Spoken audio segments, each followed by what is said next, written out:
Halo para penonton setia Wudus 75, senang sekali saya Bang Kotrat akan menemani waktu gabut kalian, terutama bagi para jomblo yang budiman. Pada adegan pembuka ini, diperlihatkan dua tokoh penting tim MI7 sedang meninjau ulang box arsip milik seorang detektif senior bernama Johnny English. Sering munculnya kasus serius yang secepatnya harus ditangani, maka dipertanyakan keberadaan Johnny saat ini. Dan inilah film John English Reborn.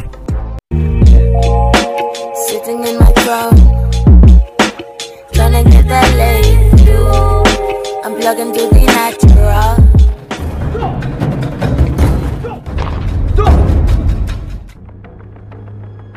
8 tahun setelah misi pertama Johnny English berakhir, kini dia sedang menjalani serangkaian kursus bela diri kungfu di Tibet, sekaligus untuk melupakan hal yang paling memalukan sepanjang karirnya, yaitu akibat kegagalan pada sebuah misi intelijen di benua Afrika atau tepatnya di Mozambik. Setelah melalui berbagai latihan keras di padepokan Shaolin, dari mulai teknik ketangkasan, kekuatan otot, bahkan teknik melatih konsentrasi. Singkat cerita, sampailah pada fase pengujian akhir, Johnny harus bertarung one by one rekan seniornya. Dan tak disangka ternyata hasilnya cukup mengkungfukan. Setelah diketahui keberadaannya, di sana MI7 akhirnya meminta Johnny bergabung bersama mereka. Sang suhu sempat mengkhawatirkan kemampuan Johnny, namun akhirnya mengizinkan dia untuk kembali dan melanjutkan karirnya. Sesampainya di London, Johnny agak sedikit terkaget-kaget dengan markas MI7 yang mengalami banyak perubahan nama yang bernama Toshiba Intelligence Service. Dan setelah sempat diminta untuk bertemu Pegasus di lobi oleh resepsionis, ia bertemu dengan Pamela Thornton atau Pegasus. Ia diminta untuk menyelidiki sebuah kasus besar terkait rencana pembunuhan terhadap Perdana Menteri Republik Rakyat Tiongkok. Pegasus membawa Johnny meninjau kembali kantornya, di mana set lokasi dan persenjataan di sana sekarang jauh lebih canggih. Di ruang itu, Johnny bertemu dengan teman-teman lamanya, yaitu Simon Ambrose dan kepala bagian teknologi persenjataan milik MI7, yaitu Pasquale Terman. Bahkan sekaligus diperkenalkan seorang hajar muda yang akan menemaninya dalam penyelidikan tersebut ke Hong Kong. Detektif muda ini bernama Colin Tucker. Setibanya di Hong Kong, Johnny bersama Tucker memasuki sebuah komplek perjudian yang bernama Macau. Di sana disebutkan bahwa terdapat seorang pria yang berciri khas dengan kacamatanya. Kabarnya pria tersebut merupakan orang terdekat dalam pembunuhan Perdana Menteri.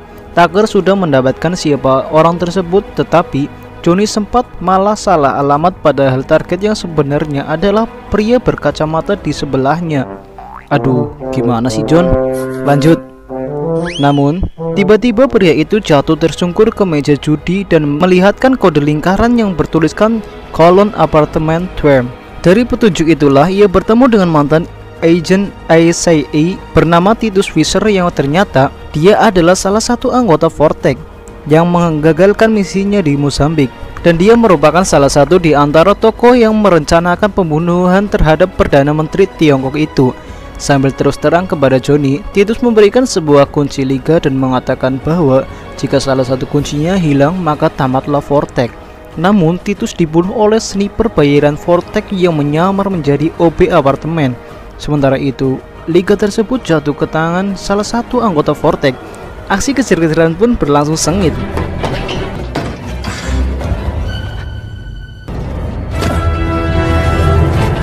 Medan di atap gedung cukup membuat Johnny tua ini kedodoran dan takut encoknya kambuh.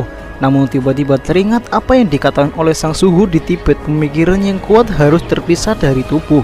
Ketika kekuatan otot dan fisik tidak lagi memungkinkan, maka strategi dan siasat akan menjadi jawabannya.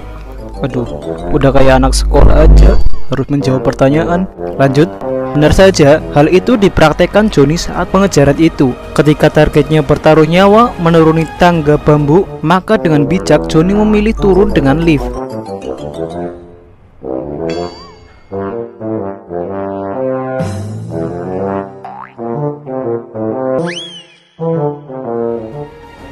Pengejaran berlanjut di perairan Teluk Hong Kong dengan bantuan kamera laser pengendali rudal.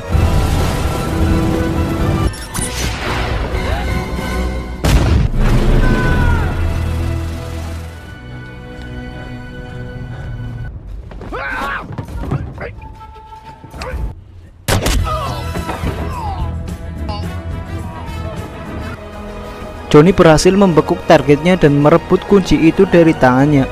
Saat penerbangan pulang ke London, Johnny sangat senang dengan apa yang dia peroleh. Tetapi saking senangnya, ia sampai-sampai ia tidak sadar telah memberikan koper kepada salah satu anggota Vortex yang menyamar menjadi pramugara untuk disimpan di atas kabin. Singkat cerita, pada pertemuan penting Johnny tampil semangat karena mengira kunci masih berada dalam koper itu. Melihat Pegasus dan yang lainnya pada bengong, Johnny baru menyadari pramugara gadungan yang bernama Shushan itu telah mengambil kuncinya itu.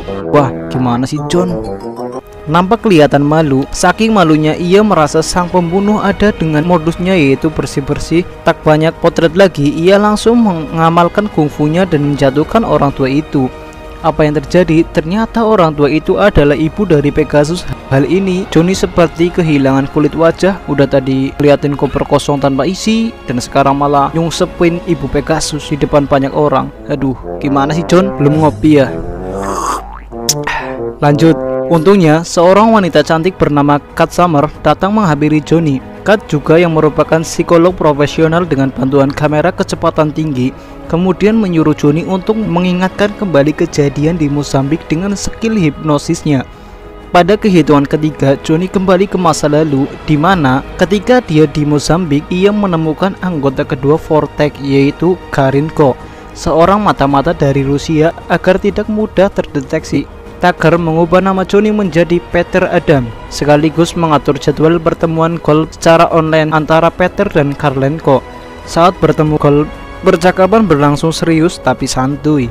Ketika Johnny memperlihatkan skill golfnya yang agak border-border gitu, membaca alur cerita Johnny, rupanya Karlenko mencurigai maksud si Johnny dan bermaksud membunuhnya. Namun, ijik-ijik, nenek pintar itu membunuh Karlenko. Johnny dan Tucker selamat dan segera membawa Karlenko ke rumah sakit dengan menggunakan helikopter. Setelah sampai di rumah sakit, Karlenko memberitahu pemegang kunci terakhir Vortex yang mencoba membunuh Perdana Menteri Tiongkok itu ternyata ada di lingkaran MI7. Tak lama kemudian, Karlenko tewas. Yes. Lanjut part 2.